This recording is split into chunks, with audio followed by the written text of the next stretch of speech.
வணக்கம். இந்த நாட்டு 140 கோடி மக்கள் இந்த நாட்டு அரசாங்கத்துக்கு முன்பு எப்படி தென்படுகிறார்கள்? அரசாங்கம் இந்த நாட்டு மக்களை எப்படி பார்க்கிறது? கரப்பாம்பூச்சி போன்றுதான் உங்களையும் என்னையும் இந்த நாட்டில் இருக்கக்கூடிய 140 கோடி மக்களை இந்த நாட்டில் இருக்கக்கூடிய ஒரு செக்ஷன் ஆஃப் நபர்கள் பார்த்தவர். அரசாங்கத்தில் இருக்கக்கூடிய நபர்கள், கார்ப்பரேட், இந்த நாட்டில் இருக்கக்கூடிய மிகப்பெரிய பணக்காரர்கள், விவிஐபிக்கள், இந்த நாட்டு பியூரோக்ரசி, இந்த நாட்டு ஜுடிஷியரி சிஸ்டம் உங்களை ஒரு கரப்பான் பூச்சி போன்று மட்டும்தான் பார்த்து வருகிறது. எப்படி வேணாலும் நசுக்கி கொன்று விடலாம். உங்களை பார்த்தாலே அருவருப்பமாக இருக்கிறது. நீங்கள் எங்களுக்கு தேவை கிடையாது. இந்த நாட்டு மக்களை எந்த அளவில் நசுக்கி கொண்டிருக்கிறது நாட்டு அரசாங்கம் என்று இன்னைக்கு நீங்கள் பார்க்க. இந்த நாட்டுடைய மக்களுடைய வேல்யூ அரசாங்கத்திற்கு முன்பு எந்த அளவில் இருக்கிறது என்கிற அந்த விஷயத்தை நீங்கள் புரிந்து கொள்ள வேண்டும். அரசாங்கத்தை பார்த்து இன்னைக்கு நான் கேள்வி கேட்கும்போது உங்களில் பல நபர்கள் என்னை ஆன்டி இண்டியன் என்கிற பல்வேறு பட்டங்களை கட்டலாம். என்னுடைய சேனலை கூட முடக்குவதற்கான பல்வேறு வேலைகளை பார்க்கலாம்.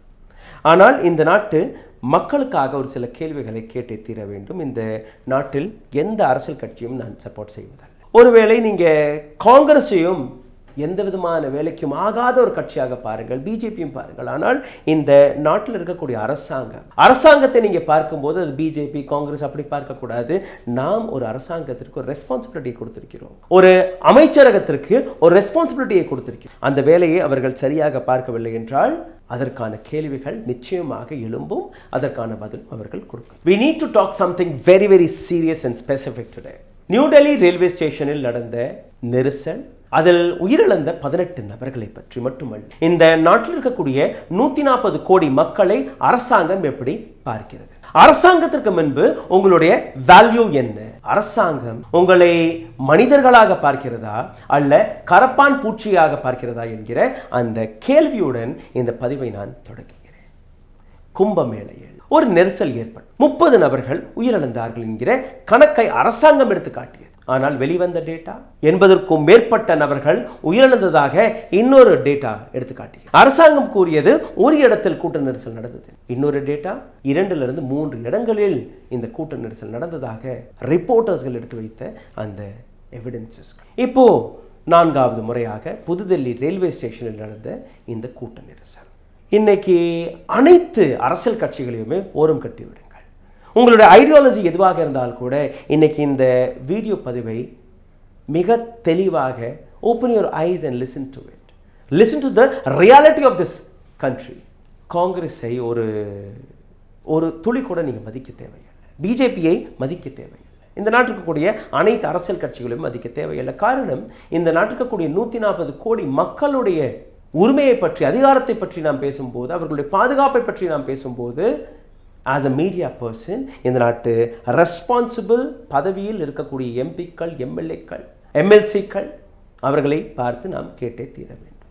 அது எந்த அரசியல் கட்சியாக இருந்தாலும். இன்னைக்கு கூட நீங்கள் பார்த்தீர்கள்னா எந்த அரசியல் கட்சியுமே நேரடியாக இந்த ஸ்டாம்பேடை பற்றி இந்த நாட்டு அரசாங்கத்துடைய ரெஸ்பான்சிபிலிட்டியை எடுத்துக்காட்டவில்லை. அவர்கள் வெறும் விமர்சித்து மட்டும்தான் வருகிறார். இது முதல் முறையாக இது போன்ற மரணங்கள் நடந்திருக்கிறதா? கிடையாது.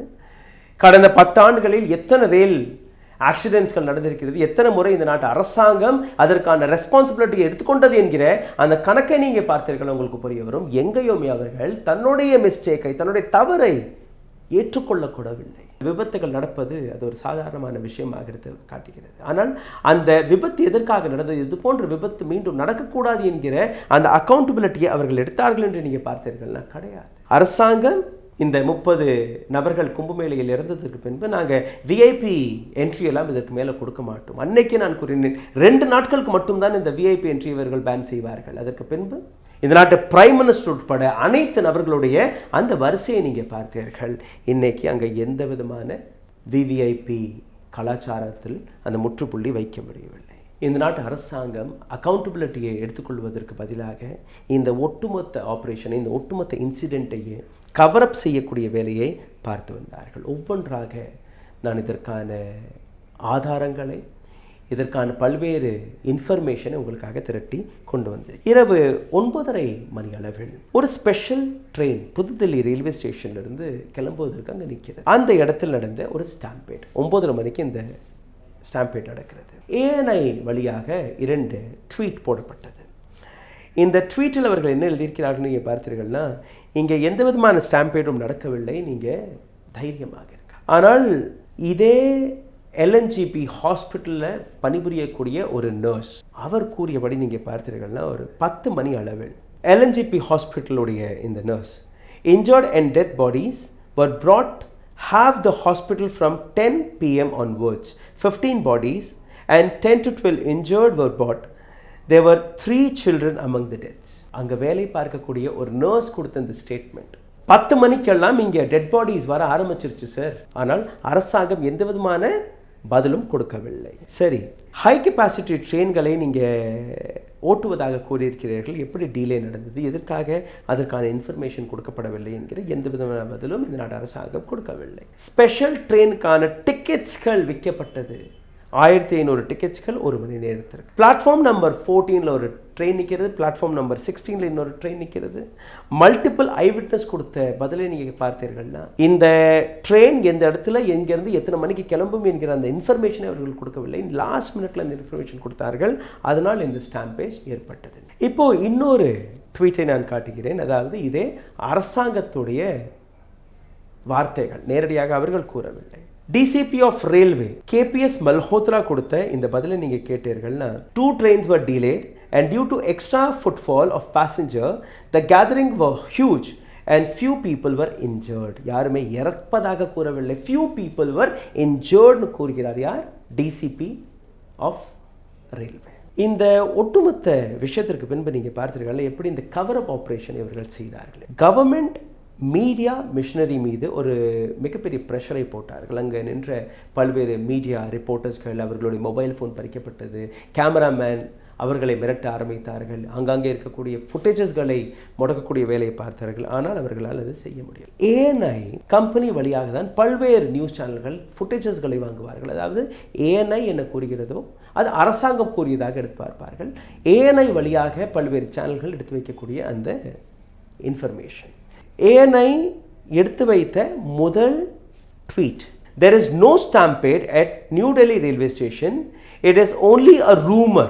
Northern Railway was running 2 planned special train for Prayagraj CPRO North Railway. Northern railway கொடுத்த ஸ்டேட்மெண்ட் படி நீங்கள் பார்த்தீர்கள்னா, இங்கே எந்த விதமான கூட்ட நெரிசலும் நடக்கவில்லை, 2 ஸ்பெஷல் ட்ரெயினை நடத்தி வருகிறோம், கொஞ்சம் கூட்டம் அதிகமாகிவிட்டது. அதுதான் அரசாங்கம் கொடுத்த அந்த ஸ்டேட்மெண்ட்டை ANI போட்டு. அதே நாள் நீங்கள் பார்த்தீர்கள்னா, இரவு ஒரு 11 மணி 1 நிமிடத்தில் இன்னொரு ட்வீட்டை போடுகிறது ANI.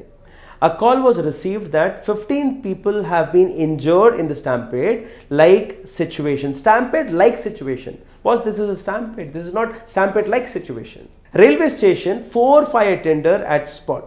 Fire engine எல்லாம் அங்கே போய் நிற்கிறதா. வெறும் 15 பேர் காயமடைந்திருக்கிறதாக ANI ரிப்போர்ட் போடுகிறார். இப்போ 11 மணிக்கு 9 மணிக்கு அங்கே ஸ்டாம்பேஜ் நடந்து 10 மணிக்கெல்லாம் LNGP ஹாஸ்பிட்டலில் டெட் பாடிஸ் போக ஆரம்பிச்சிருச்சு. இதே போன்ற இந்த 3 ட்வீட்டையும் நீங்கள் பார்த்தீர்கள்னா அடுத்தடுத்து அவங்க போடுறாங்க.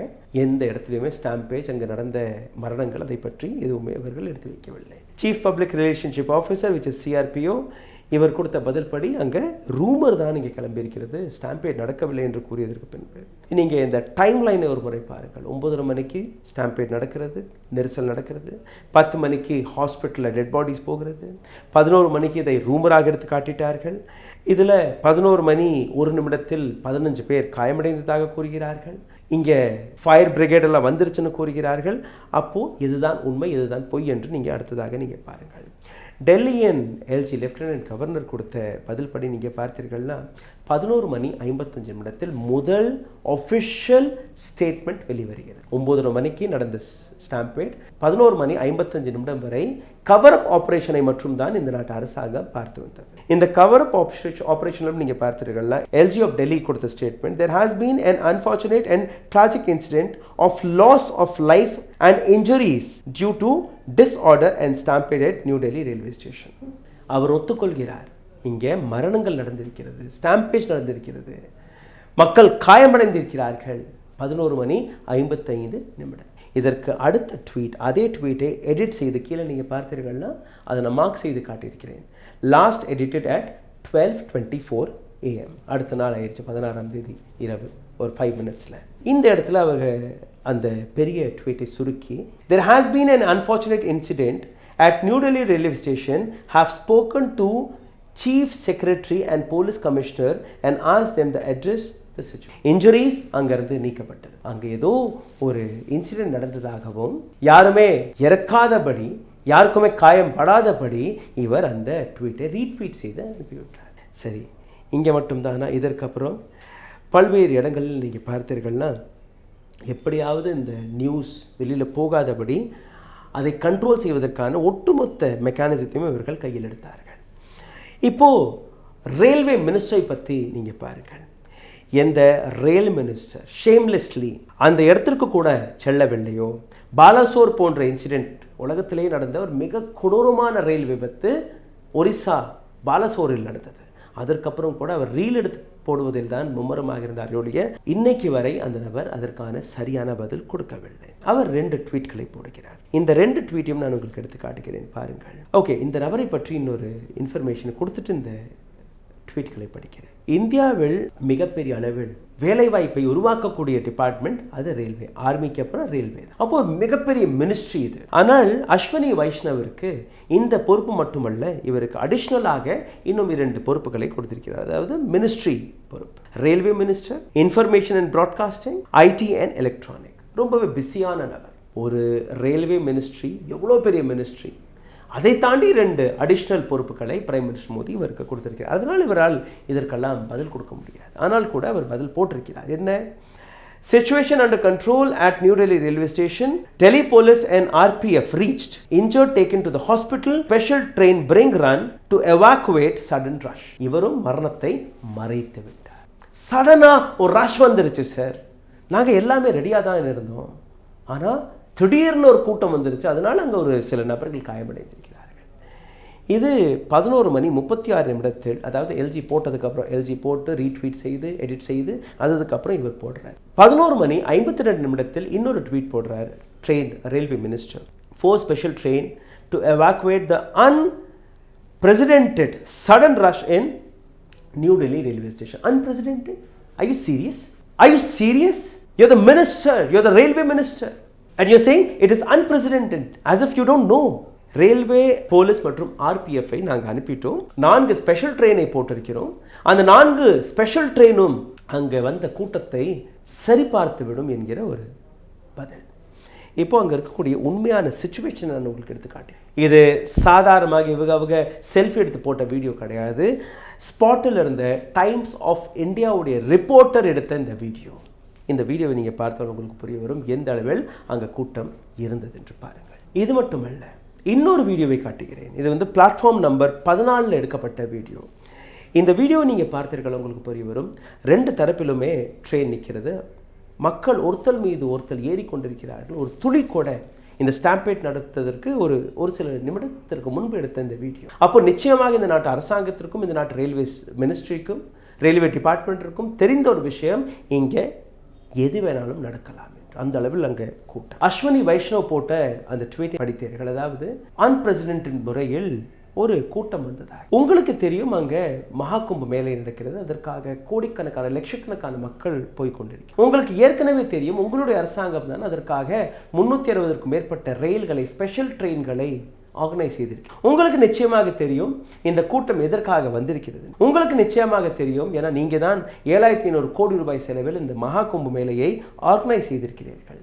அப்புறம் எப்படி நீங்கள் அன்பிரசிடென்ட்டாக இந்த கூட்டம் வந்துவிட்டதாக கூறியிருக்கிறீர்கள் எனக்கு தெரியவில்லை. ஓகே, எப்படி இதை கண்ட்ரோல் பண்ண முடியாது. பப்ளிக் இந்த இன்ஃபர்மேஷன் போயிடுச்சு. மீடியா ஏதோ ஒரு வழியில், சோஷியல் மீடியா வழியில் இந்த இன்ஃபர்மேஷனை எடுத்து சென்று விட்டார்கள் என்கிற அந்த விஷயம் தெரிஞ்சதுக்கு அப்புறம் இதை பேலன்ஸ் செய்வதற்காக ரயில் மினிஸ்டர் முதலில் இந்த இன்ஃபர்மேஷனை கொடுக்கவில்லை. பிரைம் மினிஸ்டர் தன்னுடைய ட்வீட்டில் ஒரு இன்ஃபர்மேஷனை போடுகிறார். இரவு 12:56 முதல் முறையாக ஒரு ஒஃபிஷியல் ஸ்டேட்மெண்ட் வெளிவருகிறது பிரைம் மினிஸ்டர் மோடியுடைய ட்வீட் வழியாக. Distressed by the stampede at New Delhi railway station, my thoughts are with all of those who have lost their loved ones. முதல் முறையாக 9:30 நடந்த இன்சிடென்ட் இரவு 1 பிரைம் மினிஸ்டர் மோடி இந்த ட்வீட்டை போடுகிறார். I pray that the injured have been speedy recovery, the authorities assistance all those who have been affected by the stamp. அத்தாரிட்டியில் இருக்கக்கூடிய நபர்கள் எல்லாருமே அங்கே இருக்கக்கூடிய சிக்கி இருக்கக்கூடிய மக்களுக்கு உதவ முன் வந்து விட்டார்கள். இதுக்கப்புறம் 12:56 பிரைம் மினிஸ்டர் மோடி ட்வீட் போடுகிறார். ஒரு 10-15 நிமிஷம் கழிச்சு ட்ரெயில் மினிஸ்டர் அஸ்வினி வைஷ்ணவ் இந்த இன்ஃபர்மேஷனை கொடுக்கிறார். Deeply saddened by the unfortunate stampede. இதற்கு முன்னாடி இட் இஸ் a rumor, நம்பாதீர்கள், வதந்தி என்று எடுத்து காட்டக்கூடியதை அரசாங்கம் 3 மணி நேரத்திற்கு பின்பு இந்த இன்ஃபர்மேஷன் உண்மை என்று எடுத்து காட்டவில்லை. இப்போ இந்த களத்தில் பிஜேபியின் ஐடி விங்கும் குதிக்கிறது. பேலன்ஸ் அவுட் செய்யணும் இல்லையா? டேமேஜ் கண்ட்ரோலுக்காக இறக்கப்பட்ட ஒரு சில நபர்கள் பிஜேபி ஐடி செல்லுடைய ஆக்ஷன், அமித் மால்வியா, ரன்வீர் ஷ்ராய் அண்ட் சின்ஹா என்கிற இன்னொரு நபர். சின்ஹாவுடைய ட்வீட்டெல்லாம் நீங்கள் படித்து பார்த்தீர்கள், உங்களுக்கு புரிய வரும் எந்த அளவில் வதந்திகளை பரப்பக்கூடிய இந்த நபர். ரன்வீர் ஷ்ராய் ஒரு ஃபெயில்டு ஆக்டர். இவர் போட்ட ட்வீட்டை நீங்கள் படித்தீர்கள்னா, will India ever have leader tall enough to bring one thing that the population of India needs desperately is discipline. டிசிப்ளினை கற்றுக் கொடுப்பதற்கு இந்த நாட்டில் ஒரு மிகப்பெரிய லீடர், தலைவர் பிறப்பாரா என்கிற ஒரு கேள்வி. அப்போ அங்கே வந்த மக்கள் மீது தான் தவறு. நீங்கள் தான் டிசிப்ளினாக நடக்கும், நீங்கள் தான் நாங்கள் கூட்டமாக போயிருக்கிறீர்கள். நாங்கள் எல்லாத்தையுமே சரியாக தான் பார்த்தோம். 360 ட்ரெயின்கள், 44 கோடி மக்கள் வரக்கூடிய இடத்தில் நாங்கள் 100 கோடி மக்களுக்கான வசதிகளை செய்து வைத்திருக்கிறோம். அப்போ இது உங்கள் மீது தான் தவறு. மிஸ்டர் சின்ஹான்னு இன்னொரு ஐடி விங்கோடைய supporter. India is so overpopulated that no government can fix that overcrowding in train buses. இந்தியாவில் இருக்கக்கூடிய பாப்புலேஷன், அதுதான் இந்த ஸ்டாம்பேட்டிற்கான காரணம். யாராலையுமே, எந்த அரசாங்கத்தாலையுமே இதை கண்ட்ரோல் செய்திருக்கவே முடியாது. இது நடந்துருச்சு. பிஜேபி ஐடி கூலிகள் செய்த இந்த விஷயத்தை நீங்கள் பாருங்கள். விவிஐபி 600லிருந்து 650 பிரைவேட் விமானங்கள் இதே கும்பமேளையில் வந்து இறங்கி. அப்போ இன்னைக்கும் அந்த ஐடி மோகம், அந்த விவிஐபி பிளானிங் பிஜேபியால் விட்டு கொடுக்க முடியவில்லை. எத்தனையோ பாலிவுட் நடிகர்கள், எத்தனையோ செலிபிரிட்டிகள், social media influencers, MP, MLA, minister, prime minister, president, vice president, corporate, Adani, Ambani, குடும்பமாக அவர்கள் போகும்போது அவர்களுக்கு மட்டும் பாதுகாப்பு கொடுத்தால் போதும்.